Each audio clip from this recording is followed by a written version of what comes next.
Dr. Sproul, it's good to see you again. That's nice to be with you, Steve. We're in your library. Usually we pull out these great old books, or we pull out newer books about older people, right, if we're doing biographies. But we've got a brand new book. This is, I believe it's either a 2016 or a 2017 book. Let me see here. And looks like it's 2017. This is brand new. This is by James Dolezal, and it's called All That Is in God. And there's an interesting phrase here in the subtitle, classical Christian theism. So this book is about classical Christian theism.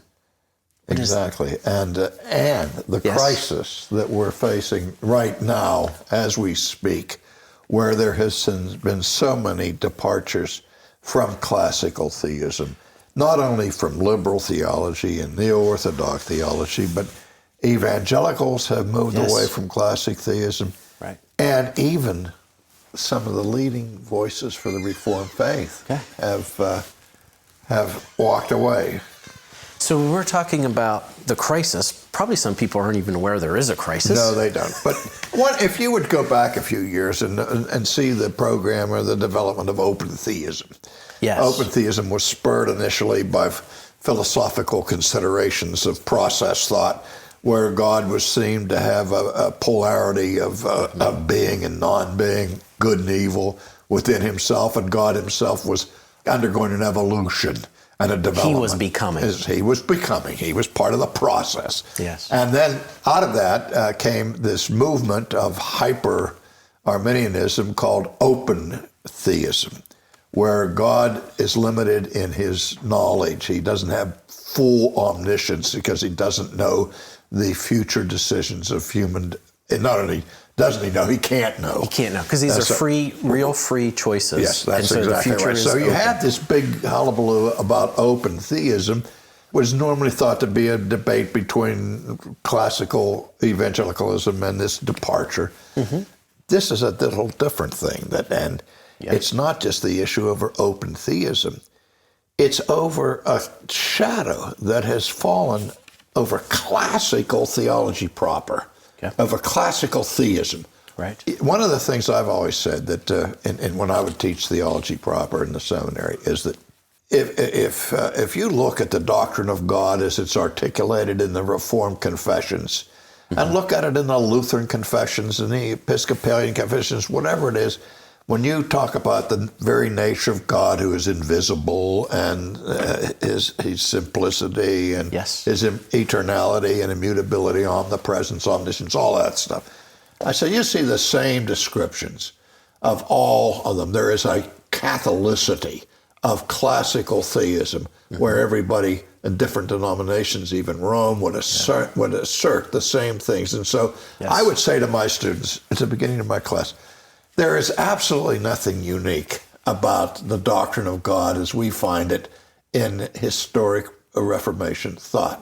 And I said, yet at the same time, and don't think I'm all of a sudden becoming neo-Orthodox or dialectical, that I would say the most unique aspect of Reformed theology that sets it apart from every other theological system is it's our doctrine of God. Well, how can I say both of those things at the same time out of my mouth? And I said, because of this. I said, on page 1, we have our doctrine of God. Yes.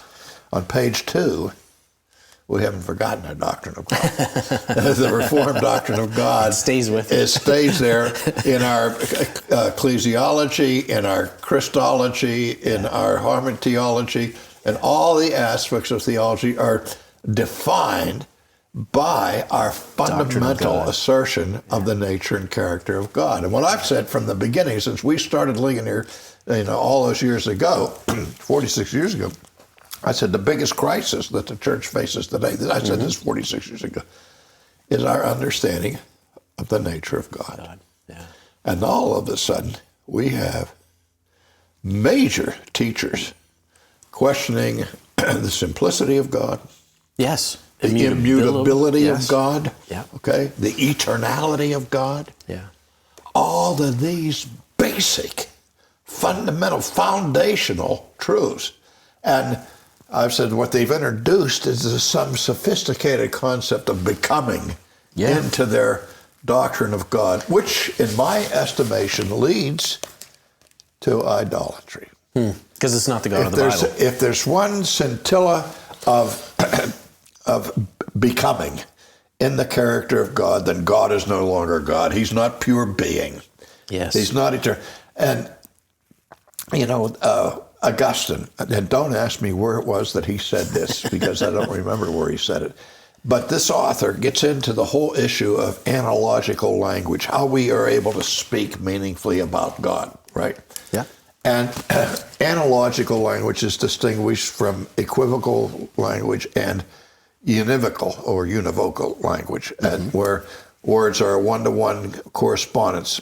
And what these people are doing when they when the ones that he's criticizing in this book, moving away from the classical, moving away from Orthodox theism, what they do is they say, well, yes, when it says that God has arms and legs and that sort of thing, obviously that's anthropological language or anthropomorphic language. We're describing God in human forms. Terms, right. And that's okay if we're describing God analogically and say that this is the way God is, like this. Like right? his right arm. Yes, his right arm.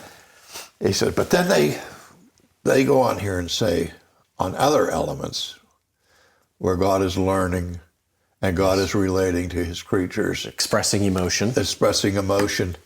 It's not just analogical, it's univocal. Yeah. And that is a departure from classic orthodoxy. Right. Augustine, and again, don't ask me where he said it, but I know that he did.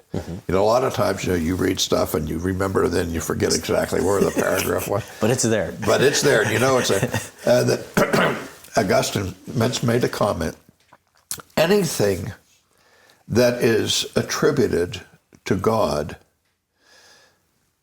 analogically must be denied in its univocal sense. Yeah. Which is exactly what these opponents to and what he is doing is he is criticizing this drift away from classical orthodoxy. And the thing that I know most of these theologians he's talking about, right. and I know, one, most of them don't understand philosophy, and B, that they don't even realize how much they've departed from Orthodox Christianity.